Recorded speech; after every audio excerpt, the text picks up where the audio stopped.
The Big One, ang pinakamalakas na lindol simula pa ng likhain ng Diyos ang tao sa mundo. So, ang The Big One na ito ay hindi lang pala sa Manila o dito sa Pilipinas ang mangyayari, kundi sa ibang bansa o sa buong mundo na rin. Kasi ay nasa sa propesiya na ito na matutupad sa mga huling araw. Mula kay sa yung araw mga kapatid, kung bago ka pa lang sa channel niya at trip mo ang ganitong klaseng video niya, ay mag-subscribe ka na at huwag mo na rin kalimutan i-click ang notification bell para lagi kang updated sa mga bagong video na i-upload niya. No, ilalagay ko dito sa aking description ang link video ni sa yung araw mga kapatid.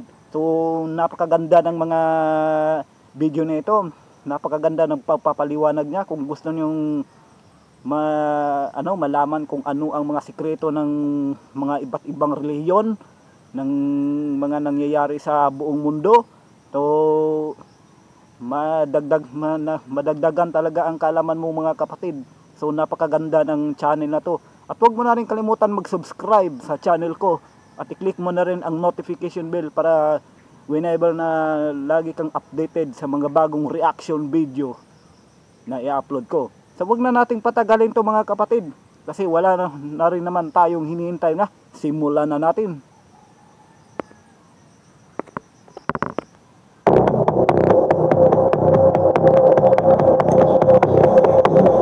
Pahayag 16, verse 17 to 21.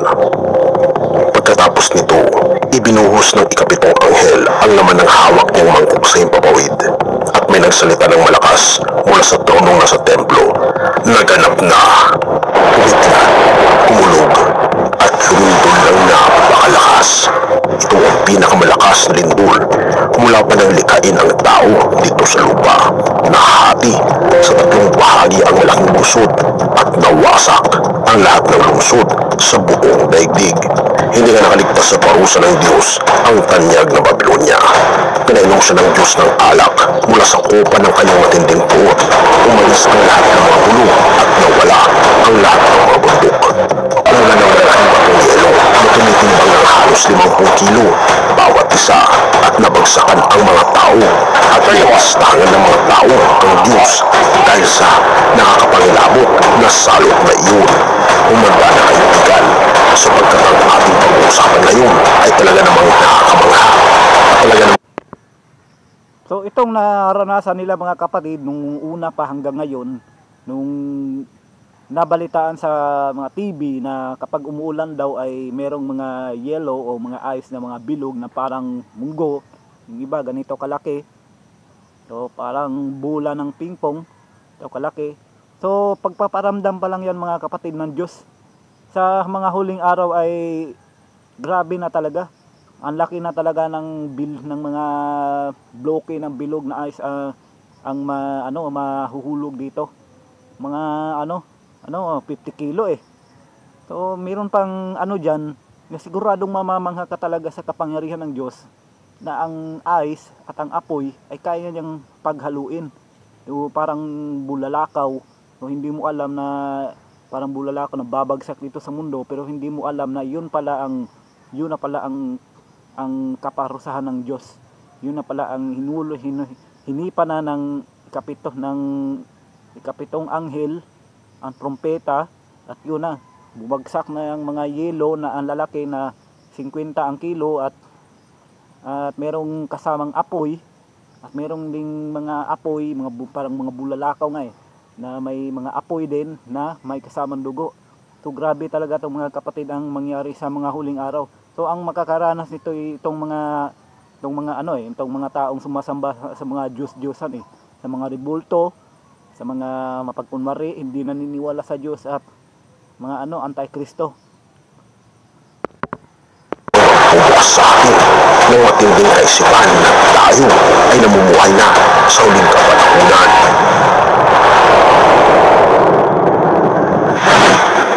Ito ang bagong diskubre ng mga scientists sa ilalim ng Pacific Ocean, isang butas na magtitrigger daw ng intense D9 at magtutulot ng napakalaking tsunami nawawasak sa mga bansa.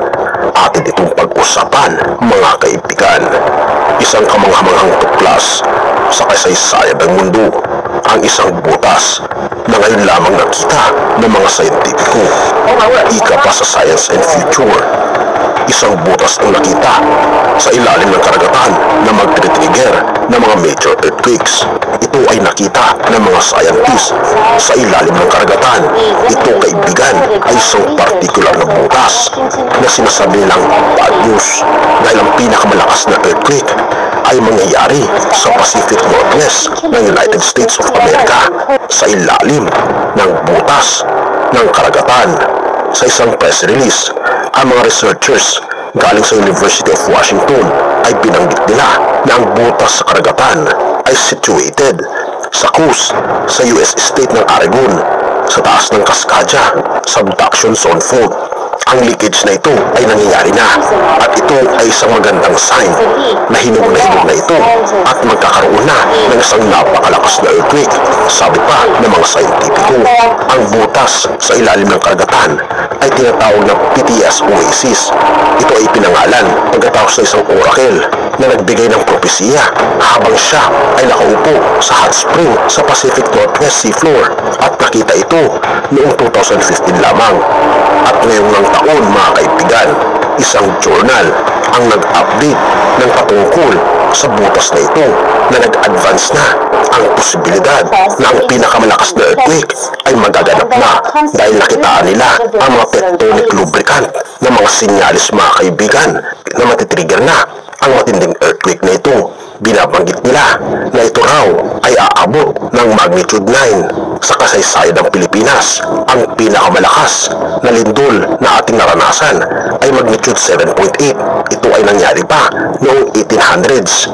Ngunit ang nakakamangha, mga kaibigan, hindi lamang sa United States magkakaroon ng problema sapagkat lahat kung sakali na mga plates sa buong daigdig, lalong higit ang Pilipinas dahil tayo ay kabilang sa Pacific Ring of Fire, ay madadamay din sa matinding earthquake na ito at magiging hudyat upang matrigger ang tinatawag na Big One sa ating bansa. At binabanggit ng mga scientifico, ang The Big One na ito ay kikitil ng libo-libong mga tao na malapit sa mga fault line ng Pacific Ring of Fire. Kabilang na nga dito ang Metro Manila at ang buong NCR. At kung ating mapapansin, mga kaibigan, binabanggit sa Pahayag Chapter 17 na mahahati sa tatlong bahagi ang mga lungsod na kung ating mapapansin, ito ay epekto ng matinding earthquake na hindi pa nangyayari sa buong sangkatauhan ayon na rin sa Pahayag Chapter 17.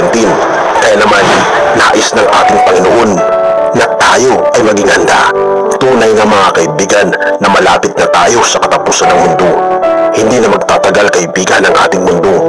Nais ng ating Panginoon na manampalataya tayo sa Kanya dahil ang ating mundo ay hindi ligtas. Huwag na Hindi na tatagal ang ating mundo, mga kapatid.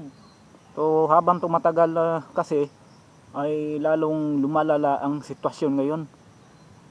May mga virus, may mga bagyo na napakalakas, may mga lindol, sobrang init na ng panahon ngayon. Meron pang meron pang taong na habang tumatagal ay mas lalong naging makasalanan. Yun ang kinagagalit ng Diyos sa atin. So itong mga kapatid ay mangyayari talaga ito.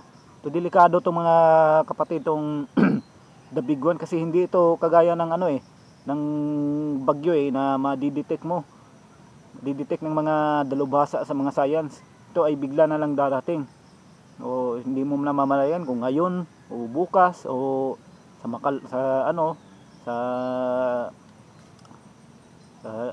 next month pa o sa next week. O lang talaga tayo, mga kapatid, pray lang talaga tayo, magdasal lang talaga tayo para hindi tayo